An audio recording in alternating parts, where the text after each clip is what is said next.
মা রূপা, কই গেলি? একটু এদিকে শুনে যা মা।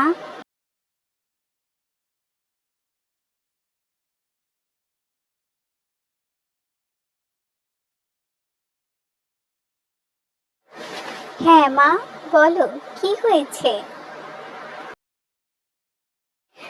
শোন মা, আমি কাজে যাচ্ছি, তুই ঘরটা গুছিয়ে রাখিস, আর একটু রান্না বান্না করিস, আর বাসা থেকে একটু বের হবি না, ঘরেই থাকবি।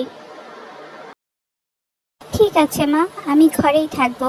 কিন্তু মা, ঘরে তো কোনো বাজার নেই, তাহলে কি দিয়ে রান্না করব? আজকে একটু কষ্ট করে ডাল ভাত রান্না করে নে, আমি কাজ থেকে ফেরার সময় বাজার করে ফিরবো।